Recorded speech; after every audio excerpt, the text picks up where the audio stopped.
What is going on, everybody? Welcome back to another edition of my What If Spider-Man Replaced Batman series. Without further ado, let's just get straight into the next part.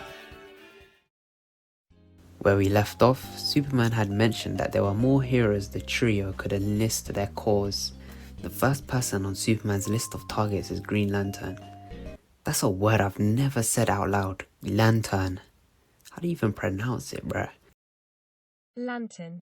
As we know, the Green Lantern Corps is an intergalactic police force, each member guarding a different sector in the universe, which will include an entire solar system.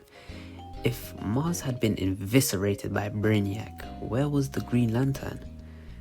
An in-comic explanation is that the leaders of Mars in fact made an agreement with the Guardians of the Universe so that the Corps would stay out of Martian affairs, which is sort of like a weak reason maybe. Like, I feel they didn't account for the Green Lanterns when making Martian Manhunter's backstory. Another reason could be that there was a Green Lantern who defended Mars, Abin Sur, but this Green Lantern was too powerless to stop Brainiac, and their involvement led to their death. Abin Sur crash lands on Earth and his ring seeks out Hal Jordan. Whatever the reason is, Superman has met with the Green Lantern before, probably because, you know, there's a Kryptonian on Earth suddenly. They find Green Lantern in Coast City, and probably the first thing the crew is gonna do is ask why Green Lantern isn't stopping Brainiac. Green Lantern, who I should specify as Hal Jordan, is gonna outright reject our trio. You can imagine they're basically telling him that he sucks at his job, and considering this is Hal Jordan, he's gonna act like he's already dealing with it. They move on, having made no progress, but Superman remains very optimistic that his next quote-unquote friend will definitely join their cause. They find Wonder Woman out in Washington, DC. She remains much the same as she is in the main canon, but perhaps she has more of a political role, such as becoming a UN ambassador, a role which she has taken before in the comics. This means that she would have a lot to say about the dangers of a group of superpowered beings, much like Batman does in the main canon, but Wonder Woman is also very compassionate, and hearing John's story and how Brainiac threatens Earth as a whole, she'll be very convinced to help out. And that would be it to Superman's list of targets. As stated in the previous part, this Superman is a little isolated, and so it wouldn't make sense for him to know a lot of heroes, aside from those he may directly encounter, such as Green Lantern, because Hal would have sought him out, or Wonder Woman, because she is also a global hero, so they probably would have encountered each other on many occasions. He may have also encountered a version of the Flash. In the comics, they typically race for charity, so that may be another hero he is aware of. Someone like Aquaman, though, is likely to be isolated and doing his own thing in Atlantis, so he acts more as an urban legend that Superman really isn't that aware of. Regardless, the trio feels slightly more confident, but there's not much they can actually do until Brainiac visits Earth, and so it's time they part ways. Superman will return to Metropolis and Spider-Man returns to Gotham, offering for John to follow behind. But John decides that he wants to go and experience Earth in the limited time they may have, as he wasn't really able to with being in Gotham for so long. In any case, John is able to communicate with each of them telepathically, as he does so in Young Justice and the Justice League cartoons. They bid each other farewell and go their separate ways. Spider-Man finally arrives back in Gotham, making his way to Aunt May's house where she greets him happily. "You're back. How was your friend over in Metropolis?" Yeah, John is pretty good. And you, how is my boy?" "Yeah, I'm good too, May." Peter looks around and realizes something is missing. "Hey, where is Dick anyway?" You just missed him. That boy is wonderful, but he seems very stressed these days. I do worry for him." I should once again point out that this is a Dick Grayson without the training given to him by Batman. Therefore, his abilities are very few and he is reaching nowhere near his potential. You can imagine there's not much he can do when fighting crime in Gotham. Peter tells Aunt May that he'll go and catch up with Dick, and she lets him go. He quickly suits up and finds Dick surveying the city on a familiar rooftop. He's perched up on the roof's edge, so Peter encroaches from behind and places a hand on his shoulder. "Hey kid." "Ah, what the hell?" Dick yells as he spins around. Whoa, it's me." Peter grabs him and his eyes widen then relax. "Oh, Peter, you're back. What are you doing out here by yourself? I thought I told that spider girl to look after you." "Actually, I was just waiting for her." "Kid, you alright?" He looks at Dick, who looks disheveled and, well, tired. His eyes are sunken, his hair a mess, and he looks very weak. "Dick," he calls him to attention. Yeah, I'm good, man." "Okay, well, I'm back now. So, you're done." Dick's eyes widen again. "What?" he says in disbelief. Peter looks around and takes off his mask. He hugs Dick. "You did great, but you need to go home and rest now. Aunt May is worried." Dick relaxes and breathes a sigh of relief. "Yeah, I think I'll go and do that." He yawns as he walks off. Peter takes his place upon the roof's edge. He was worried that his leaving may invite chaos, but from this rooftop the city looks actually peaceful. More peaceful than it had ever been. It's quiet. A voice calls out from behind. He sees Spider-Woman arrive on the rooftop. They catch up and she explains that no major villains had popped up in the city. The duo only had to deal with small-time crooks and gangs. There was this one crazy clown guy, but he ran when Spiderling kicked him down. Spiderling? Oh yeah, I meant the Scarlet Spider. Peter can't tell, but she probably rolled her eyes under her mask. Peter also takes this opportunity to ask about Catwoman. If we recall from the last few parts, Selina Kyle has taken a massive departure from the mainline continuity. In recent times, Catwoman has started to become more of a morally grey character than the outright villain she used to be portrayed as. Without the influence of Batman though, her hero-like attributes are still present, but she's not convinced to go completely good. After the death of Carmine Falcone, she filled the void that he left, seating herself at the head of the table. Spider-Man would be aware and suspicious of the types of operations she carries out, but he knows there are parts of her that he would consider good, such as the orphanage she remodeled in secrecy, and her genuine concern for the kids under threat by Scarecrow. Overall, Spider-Man would be very confused. Spider-Woman wouldn't know anything about what Catwoman is up to, apart from Selina Kyle's public appearances. You can imagine she does so as a now very influential figure in Gotham, but perhaps her past as Catwoman still remains a secret. After their talk, Spider-Woman decides that she will also take a well-deserved rest, leaving Peter to patrol the city himself. He decides he'll need to catch up with Selina another time, because he has a more immediate problem to deal with, that bounty on his head. In his visit to Metropolis, Peter encountered Black Spider, who told him about the supposed hit. Peter had come to the conclusion that it was Oswald Cobblepot that put that price on his head. Who else to do the classic mob stuff, huh? He decides that it's time to pay the Penguin a visit. There are two ways that Peter could do this. He could set up a meeting through Commissioner Gordon or simply sneak in. It would be certainly possible for Peter to sneak into Blackgate Penitentiary, considering in his very first issue he crept into the Baxter building undetected. He can also move around in the dark thanks to his spider sense and get by guards thanks to his wall crawling abilities. You'd expect a high security prison like Blackgate to be filled with cameras, but nothing a few of his webs can't handle, so he decides to sneak into the prison, finding Oswald in his cell. "Good to see you're so comfortable, Oz." "What? And I was having such a good day. Get lost, bug." Is that really how we greet old friends? You know I'm gonna have a soft spot for my first bad guy. Pete has learned to mask his anger well over the last few years. He doesn't have any sympathy for the man who killed his uncle. Penguin laughs. "When I get out of here, I'm gonna kill you."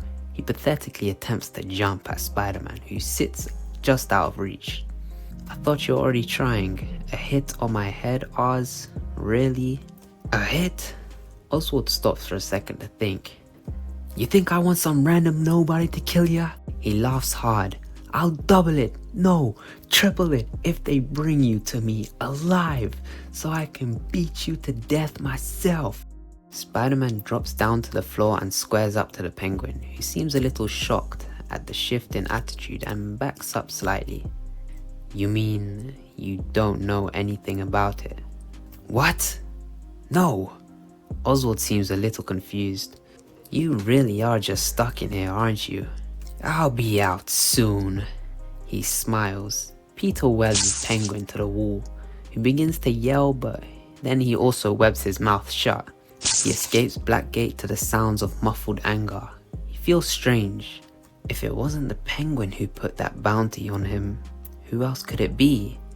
It's like there are a million eyes on his back now. He needs to be more careful. He wonders if Selina would know about this problem. However, finding her is much easier said than done. Before, she was mostly in Carmine's warehouses, solidifying her power, but now she could be all over the city. He decides to contact her through one of her henchmen. Spider-Man is told that she'll meet him at the old orphanage. Last time he was there, he fought Mr. Crane, or now known as the Scarecrow. Back then, the orphanage had only been partially remodeled. Now he could see what Selina fought so hard to protect. The entire facility was draped in elegance, both a school and a home for abandoned children. He looks down at his grimy costume and wonders if he should even step foot here, but he does so anyway. In the reception, a group of kids notice him enter and squeal. They run to his side, clearly enamored with the hero. Spider-Man wonders if they remember the events of last year. Shooing the kids away is Selina Kyle, who ushers Peter around her building. It's impressive, he can admit, but the work done to get here? Peter can't help but feel suspicious. As you can see, I've been busy. No time for thievery, I'm afraid. How did you do all of this? She taps her nose, avoiding the question. Nobody realized you were gone. I noticed. It was only a couple of days, but if someone else noticed, well, I guess you can imagine. She sighs. I helped out those 2 little kids you left. This is my city too, after all. I want to take this time to talk about Peter and Selina's relationship because I think their dynamic has the potential to be very interesting. In the main canon, Selina acts as a sort of on and off again love interest for Batman. They were meant to get married at some point, but of course DC didn't actually go through with it. Seriously, I think that was a big missed opportunity, but whatever. Here, there isn't any romantic interest between the two. I mean, if she likes Batman, she's obviously not gonna like Spider-Man. And aside from the gaping hole that is the age gap, instead, their dynamic is close to that of an older sister and a younger brother, where Selina may feel a sort of protectiveness when it comes to Peter, due to the respect she's built for him over the years, but hides it under a guise of nonchalance. I mean, it is hard not to respect Peter, considering all the crazy stuff this guy is willing to do to save the day. On the other hand, Peter knows Selina as a villain, but she hasn't been doing outright villainous stuff these last few years. It's dubious what she's been doing at best, but he does know what she presents publicly. Peter already has a lack of role models as Gotham is really isolated, unlike New York where there are heroes everywhere. So when he sees Selina putting work into the city, there comes a sense of unlikely admiration. I appreciate you looking out for them. I'm sure you didn't go through all this effort just to thank me. Yeah, well, while I was gone, I learned something. Oh? She feigns interest. Someone wants me dead, a bounty. Would your expertise allow you to know anything about that? She stares at him blankly. I thought it was that old Penguin, but he's as clueless as me. Selina begins to explain. I looked into it. It cropped up a while back, causing an uproar in Gotham's underbelly. I could only find out the number. Whoever set it, they're promising big money. You've made a serious enemy. She's dropped the sarcasm, her tone sharp. Peter laughs nervously. Well, Nothing new. Thanks again. He opens up a window. Watch your back, Spider. She watches on as he leaves. That went nowhere. He patrols the city to clear his head and notices a certain Jack Ryder acting suspicious outside of a building. Spider-Man stops himself from a funny confrontation and simply watches on. Ryder is then grabbed by a group of men and a gun is pointed to his head. Jack Ryder is dragged inside by the men. This is enough reason for Spider-Man to leap into action. He creeps into the building, finding that the thugs have more hostages and have already executed some. They seem to be focusing on a scientist by the name of Dr. Yates. Assessing the situation, Spider-Man jumps to the aid of the hostages. In the ensuing brawl, a thug grabs Dr. Yates and attempts to get Spider-Man to give up. As the men surround Spider-Man, Jack Ryder fights back using his self-defense training to disarm a thug and turn the tables. This gives Spider-Man a chance to free Dr. Yates, wrestling with two men attempting to desperately grab the scientist. His spider sense blares and he turns around to see Dr. Yates holding a syringe. If he lets go of the thugs, they'll surely attack the scientist. The situation happens quickly. Dr. Yates stabs Peter in the leg, injecting him with the syringe. "I'm sorry, I can't let this get into the wrong hands," he yells. "What?" Spider-Man shouts back. The mob of men erupt in anger as the syringe empties into Peter, and they all open fire on Spider-Man. The bullets rip through him, leaving him riddled with holes. He falls back onto the ground with a violent crack. Just like that, he's dead. Or at least he thought. He doesn't feel so dead. It's not that he feels pain, but he feels the serum flowing through his veins, the fast beating of his heart. He can hear the voices of the men ushering the scientist and Jack Ryder. Those sounds getting louder and louder as his senses reawaken. His eyes snap open. As he embraces an immense power surge, he leaps up with an invigorated drive. The men are visibly startled by Peter's appearance.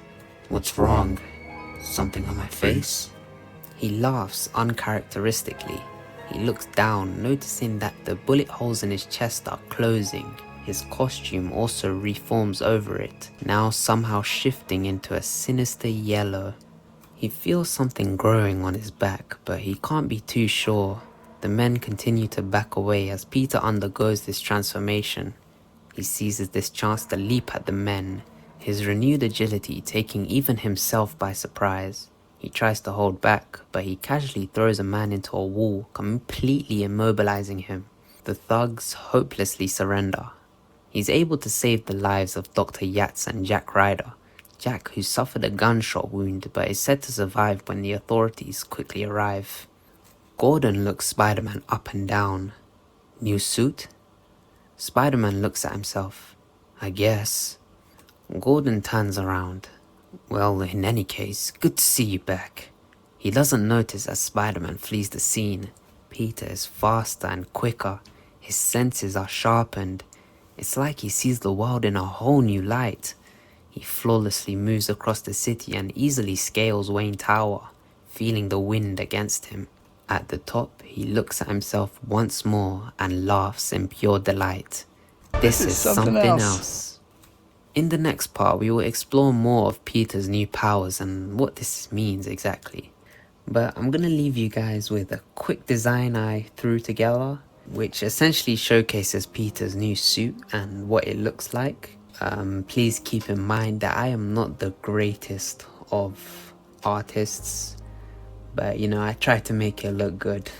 So obviously we have here the design of the head. You can obviously see his eyes are a bit bigger, and I imagine them to be kind of ethereal and like glowing. Like that's the kind of theme that I'm going for, like mystical kind of ethereal design. You can see these two kind of flames on his sides. These are just like accessories. They kind of act as a cape.